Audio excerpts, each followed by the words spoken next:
When you think of your most recent bomb on stage, what is it? Like, I mean, it could be yesterday, it could be in a park, it could be over Zoom, but when's the last time that you bombed? Um, that's a good question. I I definitely had this summer, last summer was an exercise in bombing confidently under a tree Mhm. in a park. Right. Um, Realizing that people laugh differently when it's 4 p.m., 7 p.m., and there's a frisbee being played behind them. They chuckle, they smile, but you're kind of just talking. And it's like the timing is off in the beginning, and you're just like, Whoa, am I am I doing this? Am I crazy? Am I a crazy person in the park? Is this Right. worth the $15 I'm gonna get? How are they even affording to pay me? What is going on? And like you're trying to get people to ignore the better time that's happening behind them. People just frolicking, and you're like, my dad was weird, and it's yeah. So they don't. Yeah, I'm trying to think of like a good club bomb. There's a couple clubs that have been doing outdoor shows, like on the sidewalk of Yeah. their club, one in particular, and it's a pretty active walkway. Like the sidewalk is still active, and the bulk of the audience, there's like two tables kind of near you, and then there's the sidewalk, and then there's like the makeshift patio that all these New York places have, and these glorified ice fishing lodges, and so the audience is far away. They're Mhm. like 20 feet away from you.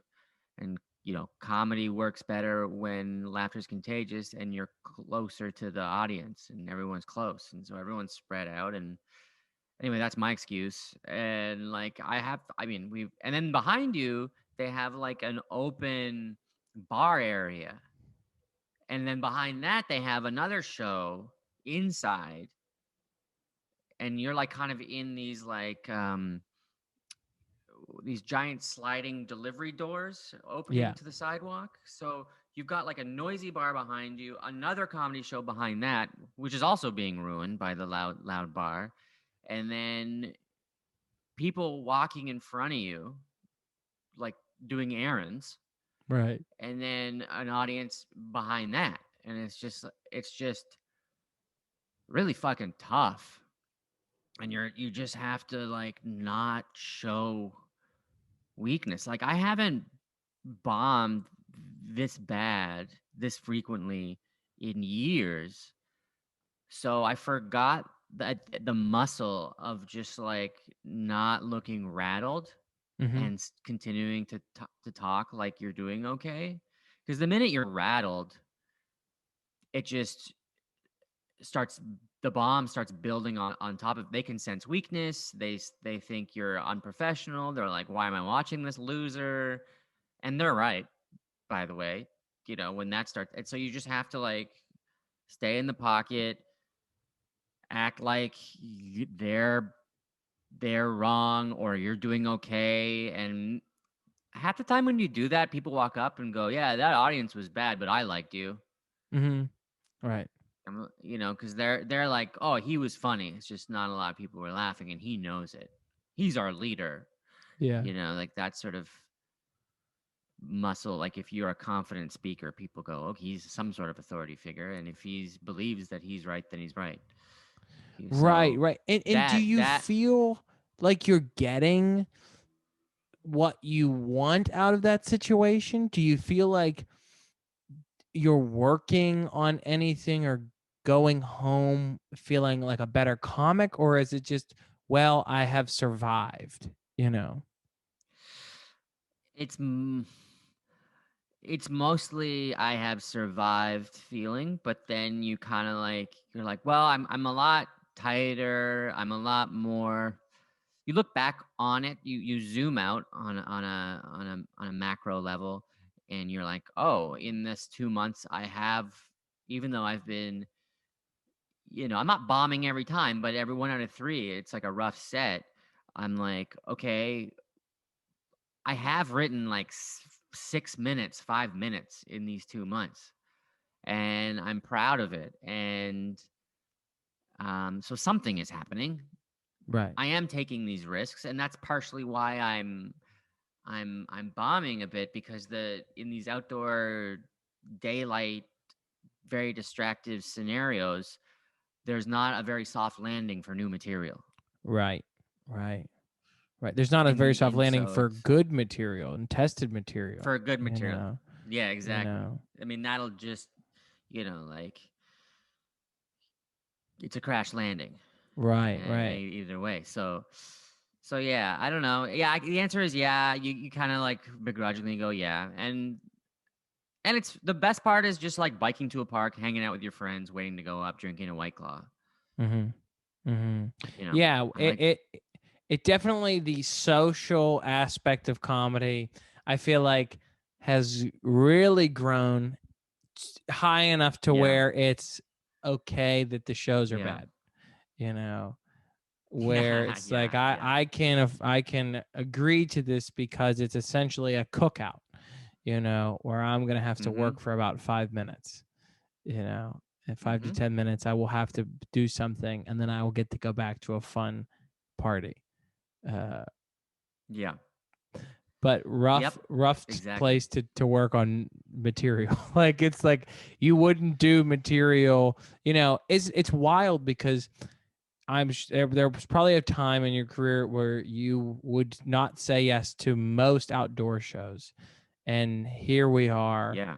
almost pretty much sending avails, you know, and I'm sending avails. I'm asking to be on them still, even though indoor shows are opening up. Like, things that are going to carry over from the pandemic for me, the top 3 things are talking to people on Zoom, uh, scanning the QR codes for menus, mhm, and doing outdoor shows. yeah, And I yeah, think only one of those things is good.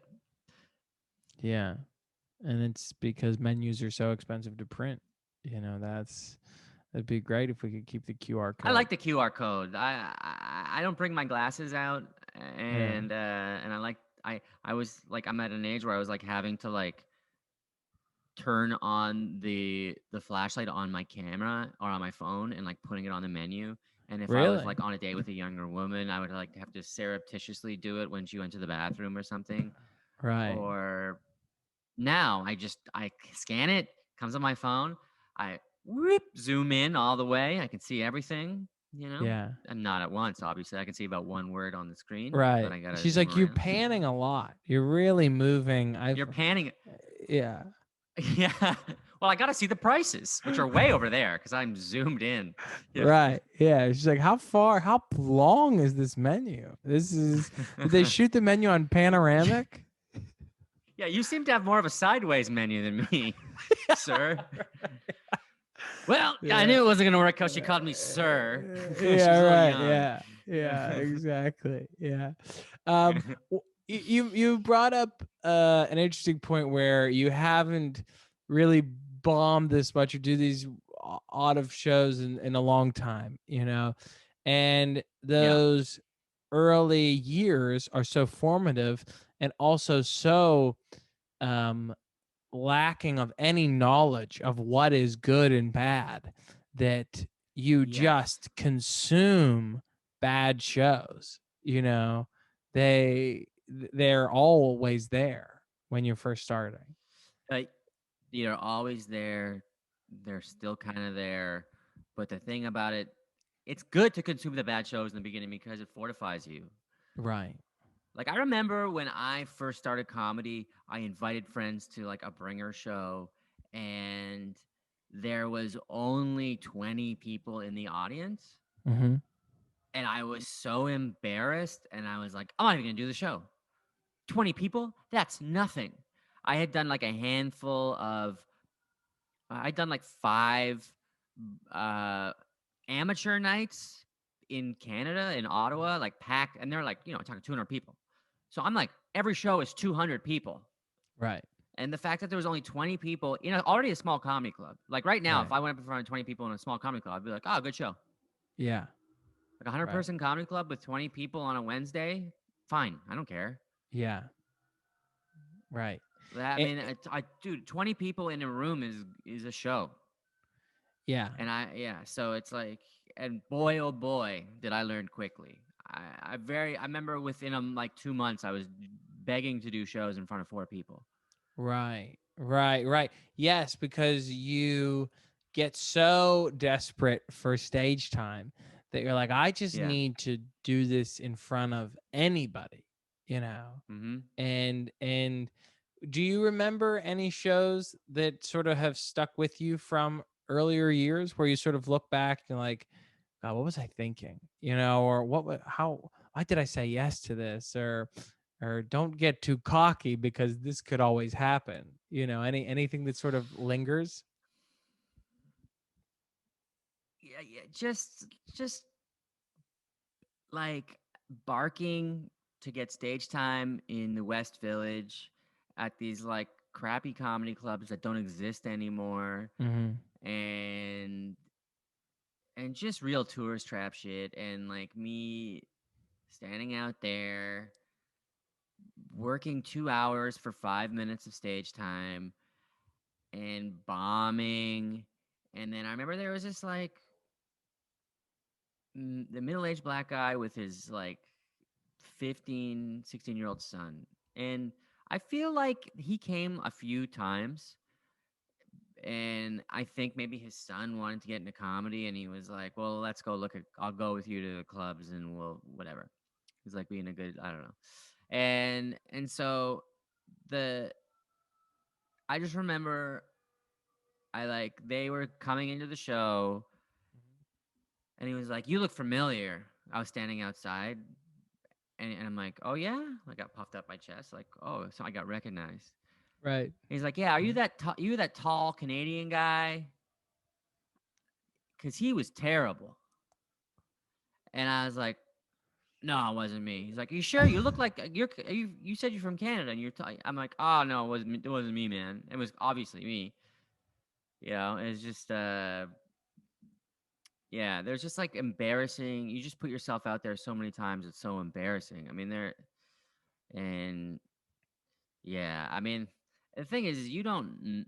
My first time I went up was one of the worst sets of my life, Really? and I don't know why I still did it. Yeah, I remember like I got up there. It was an amateur night in Canada. I wanted to do comedy for a long time. This is in Ottawa, where I'm from. It's the capital of Canada, and it was the only comedy club. And I remember there was no like the way you got on is on the first Tuesday of every month you had to call a number, but between like starting at 11, and then they would book the amateur night was Wednesday, and then they would book the 4 Wednesdays that month, like through that. But if you didn't have, I remember this is before smartphones, and if you didn't have redial on your phone, my parents had an old school like rotary phone, and so you couldn't, which was crazy for them to have at that time. I'm not 100. Like that was Right. anyway.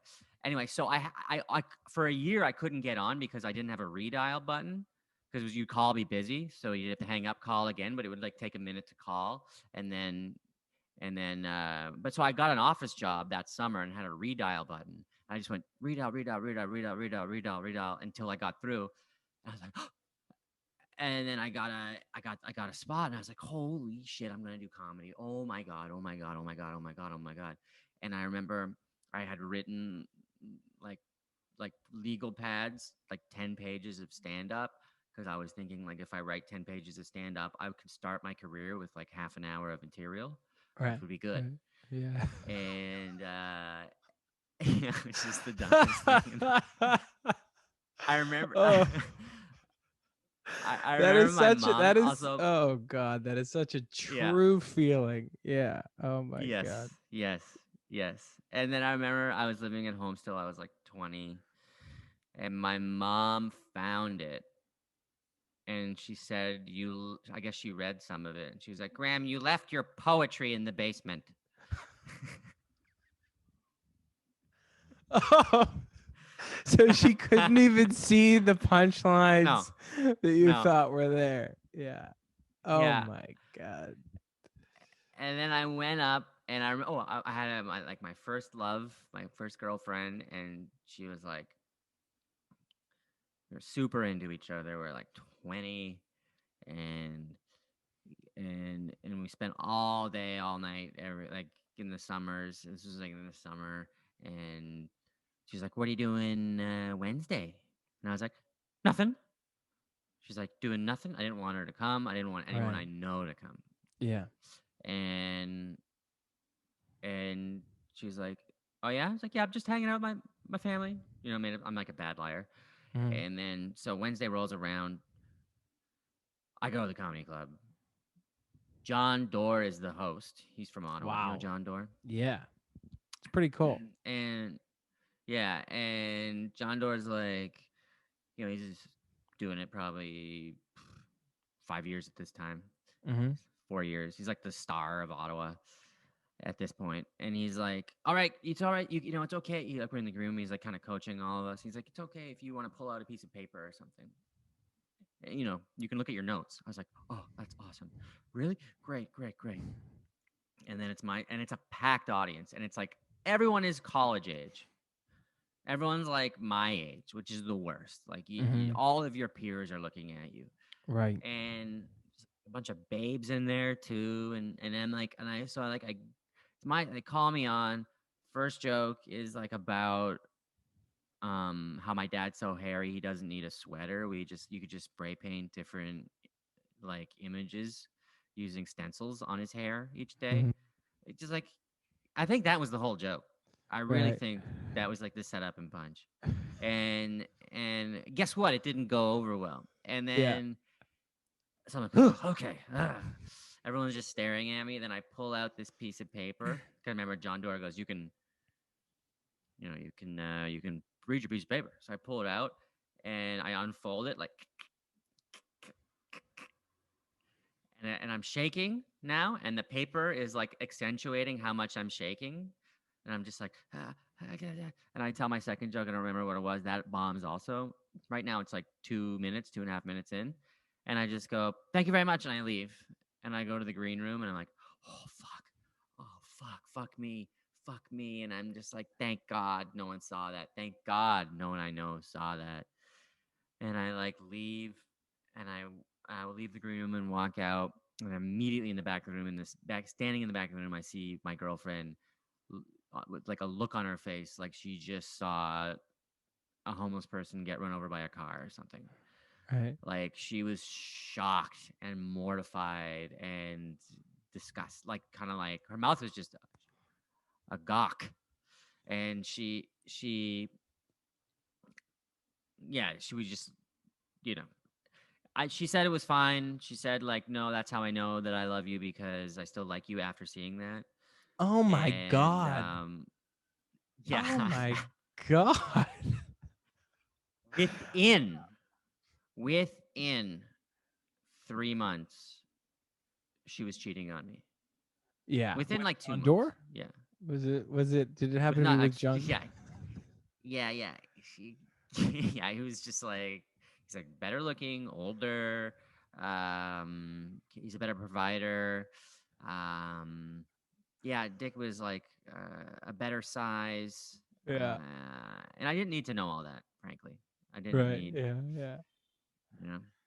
Do you Um, feel do you carry with you that your performance caused her to look elsewhere for another person?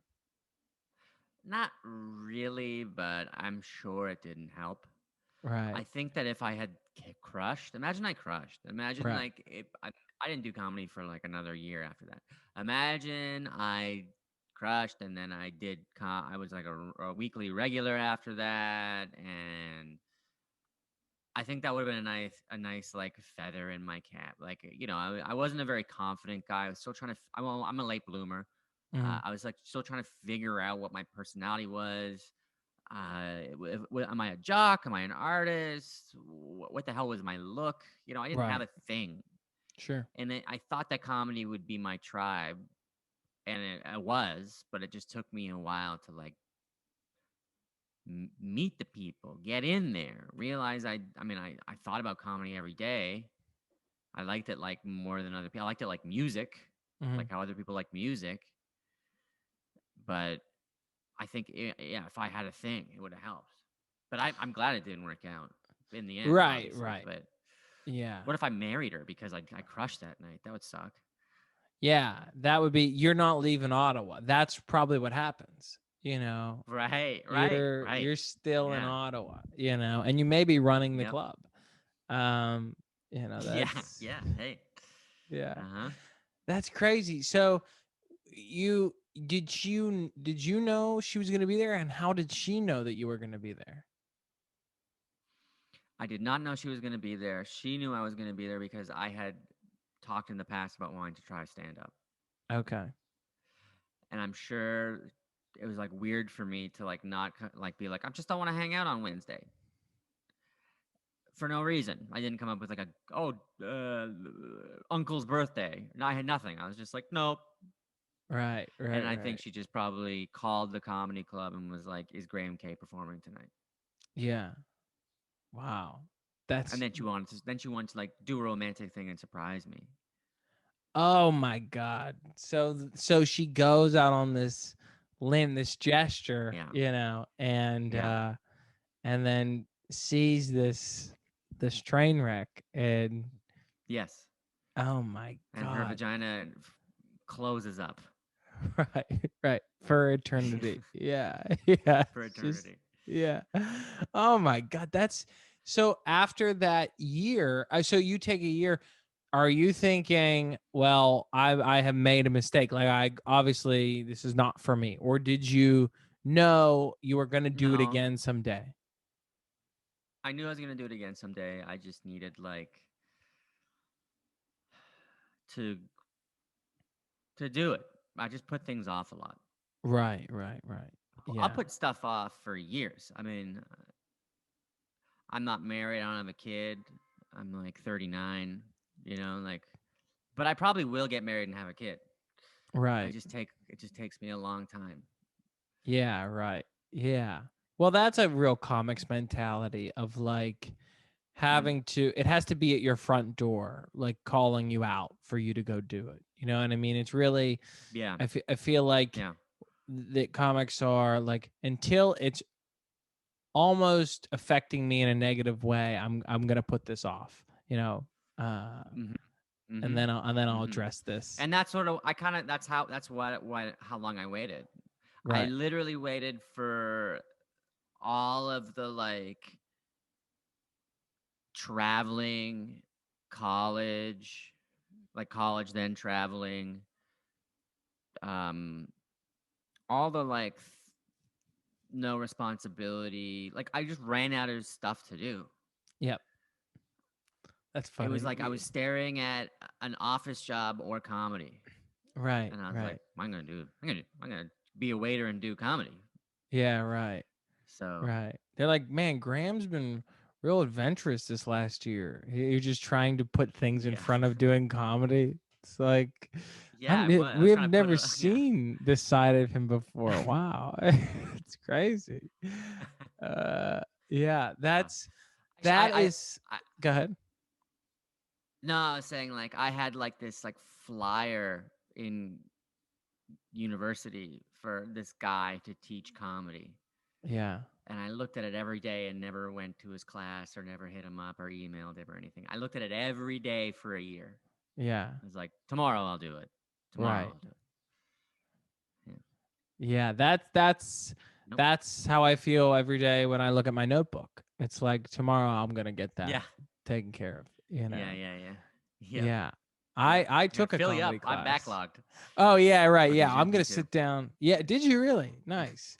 I Yeah. feel like there's such a it's like when you find someone else that has taken a comedy class, it's like finding someone else who's like survived an accident, you know, that's very like where, Yeah. you Yeah. know, Yeah. it's it's such a specific thing that some people like look like, are you okay? Like, are you, why would Mm-hmm. you do that to yourself or your family? Mm-hmm.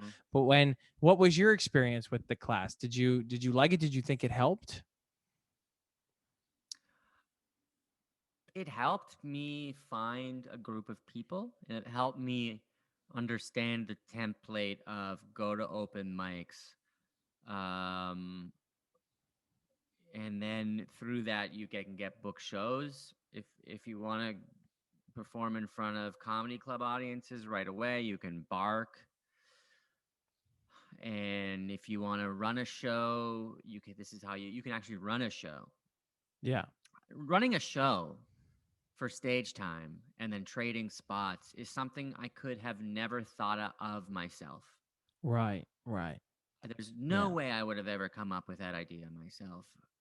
Going to a venue, starting a show, Yeah. booking comedians, Right. barking in an audience, that's so out of my imagination. Right. Like so it helped in that regard in terms of I mean it also honestly it did help because even if the instruction she was giving me was wrong and even if she was vastly underqualified and a bit of a scam artist, Hmm. I did write comedy. I sit Right. down and wrote comedy, things I thought were funny, and I stood up in front of my peers and I told them in a Right. no stakes situation on a stage in a comedy club in front of the 9 other people that were in the class. And that has to have some value. It at least got me thinking about it. And yeah, for somebody who's not the best self starter, and I don't under yeah, I need examples. I need instructions to understand something. I can't figure it out Yes. for Right. something complex like that. I can figure out writing by myself and jokes by myself, but that business part, I think it did help me. And there's still people from that class that do comedy that still do comedy. There's yeah, Andrew Schultz was in my class. That's crazy. That's Yeah, wild. yeah, It's I remember when I did it thinking this is probably the only way you start because I don't know how else to learn something without having someone show me how to do it. Where I right. figured it was like painting, where if you wanted to learn how to paint, you would take an art class, Yeah, and it was just that. And if nothing else, it was I paid someone to tell me to go to open mics, which I needed, yeah, and yeah, that was worth it. That's worth it right there. yeah. You know, that's funny. That's crazy. Totally. This weird. I did not know that there was these like flocks of comedians open mic comedians every night. Flocks of amateur comedians every night in New York, going starting at 5:30 until 11, going from open mic to open mic every night, trying to get in 4, 3 a day. Yeah. And then you make friends. You go, can you sign me up? I'll be there in half an hour. So you get signed, Right. like you get there and you're like, when you first start, there's like 20 names. You're like, what the fuck? There's only 2 people here. Oh, because they got their buddies to sign them up and they got their crew going. You're like, oh shit. Right. Yeah. I would have never found that out. Yeah. Yeah. So it You. helped You. like that regard, but it didn't help. I don't think it helped with like actual joke writing. That Right. watching comedy helped with that. Watching good comedians. Yeah. Yeah. Just time. Like there is no cheating Mm. that system. Of No. No. wanting to be better writer, a better performer. It's just time. It's crazy. You meet these you'll often meet these well-intentioned, smart people who start comedy later in their life, and they're corporate people from the corporate world, and they have all these. They'll lay out this methodology for you of how they're going to fast track because they know they started when they were 30 instead of 20, Mhm. or 35 when instead of 25, and they're like, okay, well, I can fast track this because I'm going to market this and blah, blah, blah, blah, blah, blah, blah, blah. And okay, but it's not going to help you with the art form. And no one's going to give a shit about all the other stuff unless you're not funny or can't offer something. Like, Right, right. I know people that have bought followers and tricked people into thinking that they have like a fan base and then made videos and then had those videos get views, real or not. But then the industry starts taking notice, and the videos are okay, but they have a very specific point of view, and so yeah. So yeah, but then it translates. Then they get management, and then they do get all that stuff. So there is a backdoor that way if you want to be a liar. There is, but I But don't. You can't fake an act. You can no, fake everything no, else and until those you people, get by the on way, stage. those people suck Yeah, at stand up. right, right, and it They becomes really suck. apparent. Yeah, Yeah. after Yeah. 5 minutes when you're going, I mean, what's going on here? Like you Hmm. cannot fake an hour's worth of comedy that you're supposed to have developed for years. Uh, you can fake Hmm. everything else, but when you get on stage, there's no lying about that, you know. Hmm. Hmm. So when you think about starting at that amateur night, that's a bad, it's a bad set. When you and where you are now, everything is so extreme where that's your first night on stage. So it's the biggest thing. It's the biggest moment of your career because it's the only big moment of your career, right? Where Hmm. Hmm. it's the biggest thing that you know. Do you have any other moments like that in your career where you think this is the biggest moment for me and it doesn't go well, but because you're still in this, you realize it was only big because that's where I was at and I'm still alive. I survived it. It didn't end me like I thought it would have maybe in that moment.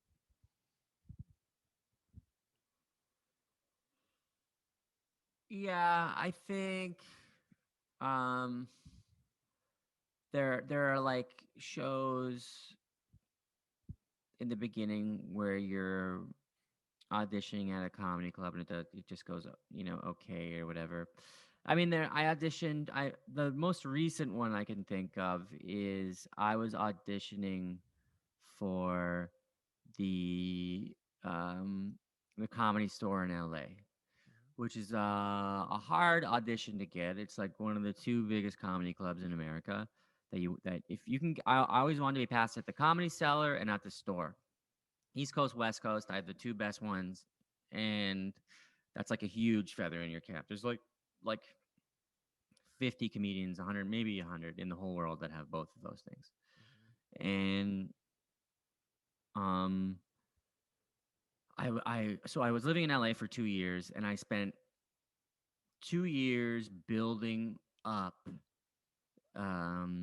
starting from the lowest level at the Comedy Store. By the way, there's only two comedy clubs in LA, really. Okay. So imagine all the comedians, they're all trying to get in there. It's like, it's impossible. And Right. I luckily, I like they saw me on an audition for, I forget what, like Colbert or something, and I did really well on that. And they they like the booker saw that audition and he saw me do well and do better than people that he liked and knew and that were bigger names, and so he fast tracked me from like the open mic.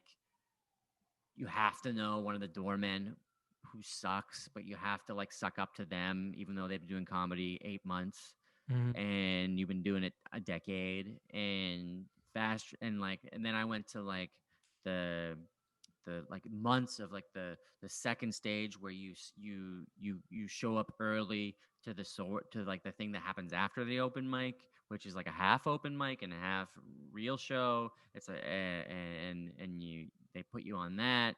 And then I did that for a year, and then I got passed to becoming something called an unpaid regular, where I don't get paid. This is the only club that has this system where I don't get paid, but I can call every Monday, and on Tuesday they email me spots and they shoehorn me on like other shows, whatever. And I do like Mhm. 5 minutes instead of like the regular 15.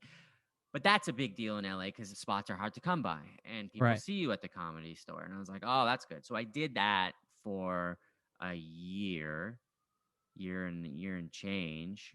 And then finally he gave me an audition.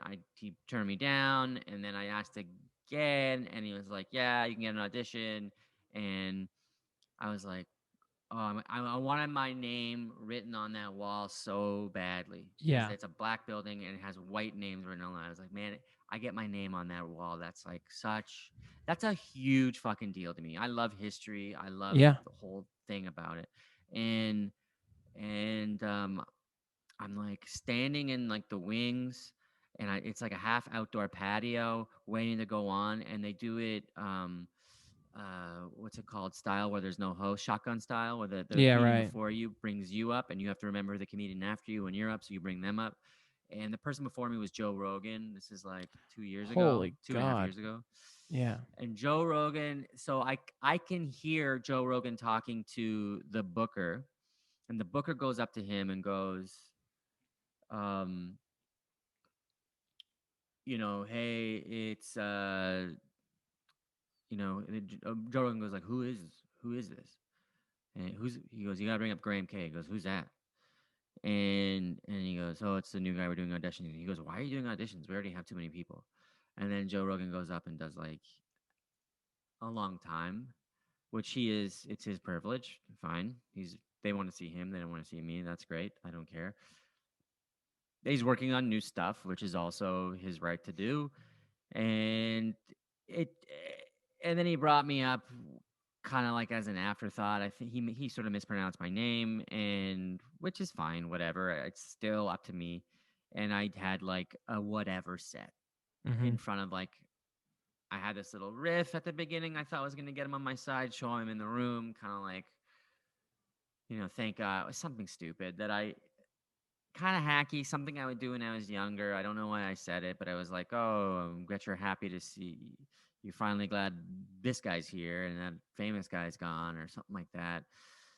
And I kind of like, yeah, I kind of just didn't have faith in that riff either, and it kind of just it started slow, and by the end, I was having a good set. If you give me enough time, I will turn a room around, but like I just didn't have enough runway, and I needed to I needed to get them within 30 seconds, and it took me 2 minutes, and Mm-hmm. only had five. And Mm-hmm. Joe Rogan watched, which I kind of liked that he did watch for a second. He kind of was just like expecting me to suck, and I was gonna be like, "Fuck, he's gonna see that I'm good," you know. And it was just like, first joke was kind of a fart, and then he like turned around and like walked out, and it was just a 3 out of 5 star set when it needed to be at least a 4.55, Mm-hmm. and I didn't get it, and I was like crushed and pissed and despondent and all the words, and I was already going through personal life stuff like girl trouble, and my life was like completely upside down, and I was broke and in like huge debt. This is like maybe 3.5 years ago. And uh and yeah, and then I like made the decision to move to New York because I like New York as a city, just the layout better and like the comedy scene better, and just my life is complete, and my financial situation is completely different. Right. And at the time, I couldn't have been lower. I could not have been lower. And I'm past at the cellar now, where I wasn't back then. It was so, and yeah, so it's fine. Everything's fine. And I like the Booker, the old Booker, Adam Egan. He was a nice guy. But there's a new Booker there that she likes me, and so there's like a chance that if I ever went back there for like pilot season and I was there for like 3 months, might get an audition. And she probably gave me an audition, I feel, and I could get past. Like, it's fine. It's a long haul. this game. Right. Yeah. Yeah. This is such a long marathon that if you're really good at it, you never stop running the Mm, race. yeah, Where hopefully this they always say it's not a sprint, it's a marathon, but it's like really it's an endless run. If you're yeah, successful, you'll just die. You'll die while you're running, doing you this. know. Yeah. Yes, Yeah. I mean, exactly. that is wild. And how long did it take you until you moved to New York, do you think, to get out of that space, or were you out of it before you moved? Um, well, I when I was moving, I was also at the same time transitioning from a performing arts visa, 3-year performing arts visa, to a full blown green card, which is like citizenship every 2 years. I don't have to worry about hiring a lawyer and wondering if I'm going to get kicked out of the country. Right. Um, you want the green card. It's a Mm-hmm. huge stress relief, but it's also very expensive. It costs $14,000 for legal fees. And uh, Trump had also gotten elected. He put my green card was like approved, but in trend it was like being approved, and then I had to wait for the final approval. But Trump put a hold on all green cards. So even though I was planning on leaving LA, I had this whole tour and I was going to drive from LA to New York. And I had to leave America right away and basically go play cards with my parents in Ottawa for 6 months, sell all my stuff over the phone, my car, everything, and and then wait and then just wait for my green card, and so I could go to Toronto or go to New York rather, and then by the time I got to New York, I was just happy to have a green card and happy to be allowed in the States again, and happy not to be living with my parents Mm-hmm. as a full blown man Right. with like Right. Right. graying beard, just a graying beard, and just trying to convince my parents' neighbors that I wasn't a loser. Yeah. It's Right. like the green card. No, no, no. No, you're a comedian. You move back because you're a failure. And then Yeah. yeah, and so yeah, I was it was like the summer. I just love New York. I love being in New York. I love the summer in New York, and I was stoked to be back. I was super happy. I was doing spots all the time. I was past at a bunch of clubs here already from just visiting and my previous life. So Yeah. yeah, That's awesome. I mean, and it's proof that what you think is the end is just a small part of this long process, and yeah. time really is the only thing that you can have on your side to see that. uh Yeah, I had nothing when that happened. I had no late night set like spots. I hadn't been to Just for Laughs in years.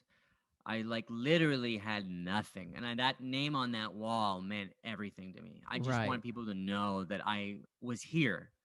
This Yes. whole Yes. life that Right. like these decade of life that I've this monastic pursuit was not for nothing. I did something, and when that Yeah. was, in my mind taken away from me, it was like Right. tough, really fucking tough.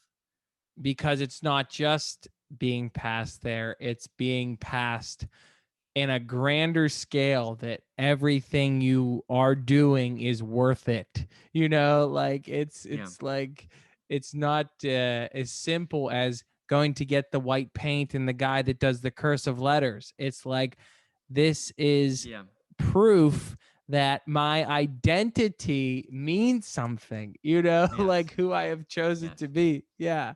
So the fact that you can get over that. I mean, who and what other business are people's honest, truthful, most authentic versions of themselves challenged and rejected this much, and then they still yes, continued to do it? yes, It's fascinating. It's wild. I really believe that the ones who get out are the ones that can get out. Mhm. I can't get out. Right. I can't work in an office. I can't do it. And I'm Right. a bad waiter.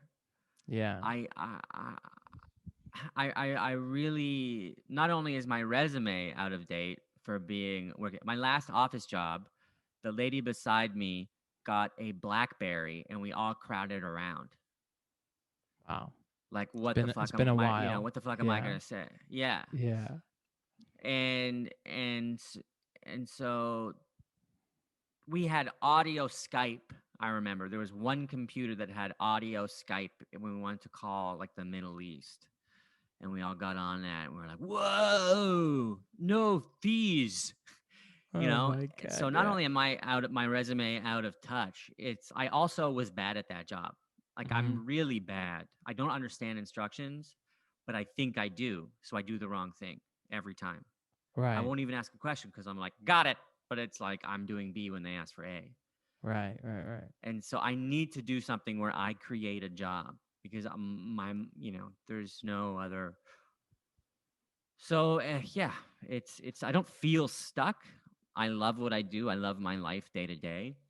I just really like my life would be easier if I liked doing or if I could just do a day job and it was like, okay, didn't crush me, but look, I got a good wife, nice family. At 6 o'clock to 11 p.m., 6 to 11 p.m. my time. I got weekends. I got a pension. Like I get all that. That's a good life. Like I'll go home visit my friends. They have good lives. Right. I wanted. I literally, I'm not joking. I thought about committing suicide. Like I didn't really think about committing suicide, but I was like felt suicidal when I was at an office job every day. Right. I Right. can't do it. Yeah. I I have to I do this. totally understand because you feel so out of place there where I will never forget when I moved to New York, I did the temp job thing and I was at a place where they brought in like the catered lunch. They come in and it's one Yeah, of those like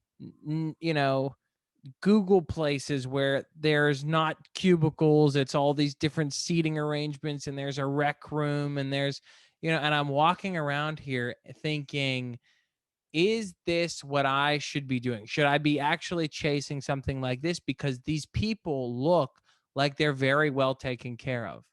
And yeah, I was getting, paid whatever, $15 an hour to do nothing essentially. And all I could think yeah, about was, can I leave this early? Because I didn't have anywhere to go. I just wanted to get out of that building so yeah, bad that I yeah, was like, do you yeah, still need yeah, me? I mean, I needed the money and I was looking for like, be like, are you sure you need me? Because I feel like I'm not really doing anything. I could just get out of here. The temp place said yeah, I could just clock out early. That kind of like, I yeah. hated it You are so paying me to do much. nothing.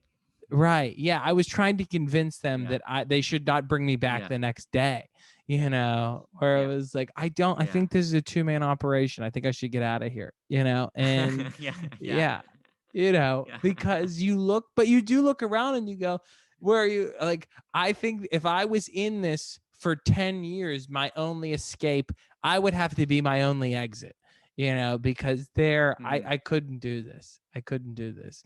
Um, what before we get out of here, and I really appreciate your time. What is the thing you like to do after a bad show, bad set? It sort of helps you reset or feel better. Do you have any kind of like, I don't want to say vice because that sounds destructive, but do you have any sort of coping thing, habit, ritual, food, person that you go to that brings you back from a bad set? I don't often. I really don't often sit on the. I know comics talk about this, like sitting on the train, headed back to your house, the stink of a bomb being on you for like 2 days. Mm-hmm. like when you got in trouble as a kid and you feel awful for like 2 days, like that kind of Right. feeling. I don't feel like that. I'm good at I'm good at the water off a duck's back thing. Mm-hmm. Comedy seller or the comedy store thing is different, but like a regular set, I bomb. I don't really give a shit because I do believe I'm good. Mm-hmm. I know I'm good, and Mm-hmm. I'm good at going. Well, it didn't work because I was on a sidewalk, Right. you know, Right. Yeah. but or whatever it is. But what my favorite thing to do is just go home and watch TV and like flip channels. I Mm-hmm. don't have cable, but I have like, and I think one of the things that's really missing out of viewing experience is a flipping channel experience. And I think that Netflix should have a button where it just, you can flip up and down and whatever it brings to you. So you just go to a different, it brings stuff to you. You don't look for it, it brings stuff to you. And you just go, Right. you go in this world, then you're like, I'm done with this. And you go to the next world, and you go to the, oh, I'm watching a nature show. Like, I love that shit. That shit, Mm-hmm. I love that. So I do that till 2 in the morning. I have like digital rabbit ears, and I get like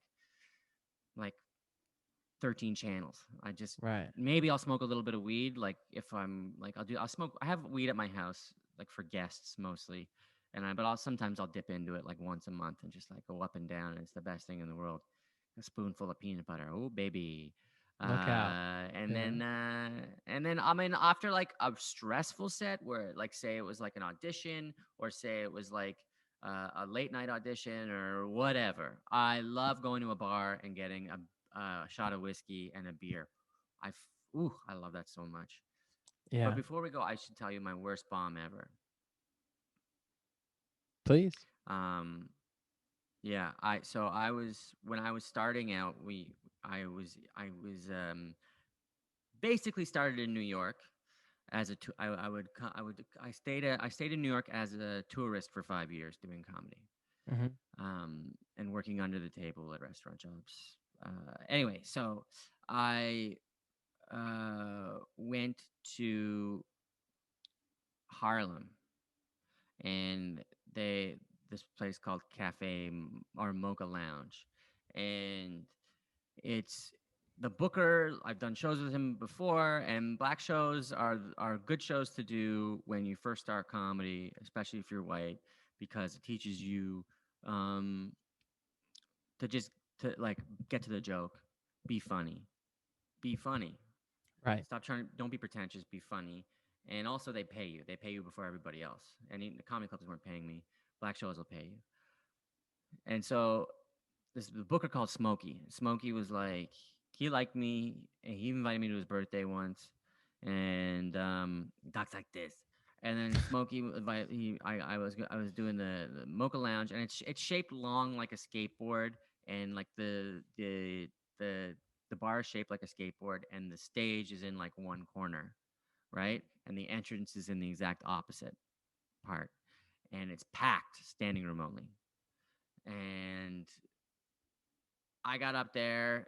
Obama had just got elected, and I said my big joke was going to be I was going to make everyone clap, and then I was gonna go for joy, clap everybody, and everyone would clap because black audiences love to like they'll do it if you ask. And then I was gonna go for George W. Bush because if it weren't for him, the next president wouldn't have been a black guy whose middle name was Hussein. Like the joke being that George Bush is so bad, like it's a little Right. double joke. Like Right. it teaches you to take big risks too. I would take a lot of big risks on these on these shows, and they would work. They'd worked out every single time. They've been like, "Ah, oh, you're crazy. That's hilarious. Whatever." And that's the first time I tried that one. And it's not the best joke in the world. I know that, but at the time I was like, "This is gonna get him." And it's like it's electric in there. It's fucking electric. It's packed, shoulder to Mm-hmm. shoulder, standing room only. And I get up there, I say George W. Bush. They go, "What?" And I go, "If it weren't for the next," I start like wavering, if the next president wouldn't have been a black man. And then as soon as I said black, this lady gets up, big lady goes, "Oh no, you done, you done." And then one goes, "Yeah, yeah, yeah, yeah." And then I'm like, "Oh wait, should I like?" I was like, "Oh, you guys want me to leave?" And they go, "Yeah, yeah." And I go, "Really?" And I like I like go back to the mic. And they go, "Boo!" And I go, "Really?" They go, "Yeah, get the fuck off the stage." And then I get off this. I'm like, "Okay." And I get off. I'm like, I can't believe I'm off the stage. And then they Right. didn't stop booing. And now I'm like in the pit. Mhm. The comics are hanging out by the door in the back, and I'm like, I'm weaving through people, shoulder to shoulder. I have to go all the way through this crowd to get to the back, Right. and people are booing me in my face. Woo, boo! And I'm like, ah, shit. And I like didn't it didn't stop till I was on the sidewalk, and then I got literally got booed out of the building, and then I didn't go back in and say goodbye to Smokey. I just went on the subway and went home. Oh my God. It is crazy. I mean, it is so obvious that this is the thing that you love, because if that happens to 90% of other people, they're not, they go, yeah, and then I left New York, you know. I got on the subway I and I packed my things and loved I it. left. I thought I couldn't wait to tell my friends. Yeah. I didn't love that I got booed, but I was like, this is a great story. Yeah. This is hilarious. Because I'm good. I'm good at understanding why things go wrong and realizing Mhm. it doesn't mean I'm a bad comedian. I made a bad decision. My timing was bad.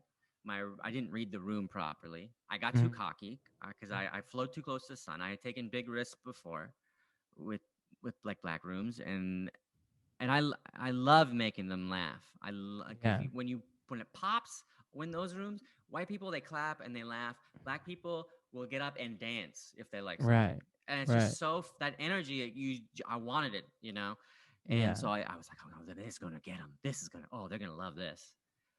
And no, they did not want to hear a white guy tricked them into clapping for George W. Bush and then say the word black. It just Right. sounded so bad. Yeah, right. Yeah. You really have to, they have to be on your side. They really have to be willing Yeah. to follow you there. Yeah. Oh man. I God, that is such a good moment that you get to keep. You know what I mean? That is it was a bad moment because you're getting booed off stage, Yeah. but what a moment that nobody else can have. Yeah. Just like that. Yeah. Like that is great. Yeah. Um for people that don't know, tell people where they can find you and where they can hear you and where they can see you. Well, I there's two main things. One is I have a new comedy special out. It was produced by the Just for Laughs Festival in Canada. It was only available in Canada for a year, but they just released it on their YouTube page. So you just have to go. It's on YouTube. Graham K. It's called Stupid Jokes. You just write in my name, Graham K. It'll come right up. Very proud of it. And it was filmed before the pandemic. And also go to my Instagram. It's at Insta my name. So Instagram K. Hmm. Um, and yeah, all my stuff I promote on that. And I have a new podcast called The Edge Lords. It's two nice guy comedians learning how to be edgy because all the get those edge bucks. All those like edgy podcasts are doing so well. So pretty much Right. making fun of edgy podcasts. And I also, if you have someone with autism in your life, I have an autism awareness podcast called Autastic. I've been doing for years. So that's it. Right on. Right on. Well, thank you very much for doing this. I really appreciate it.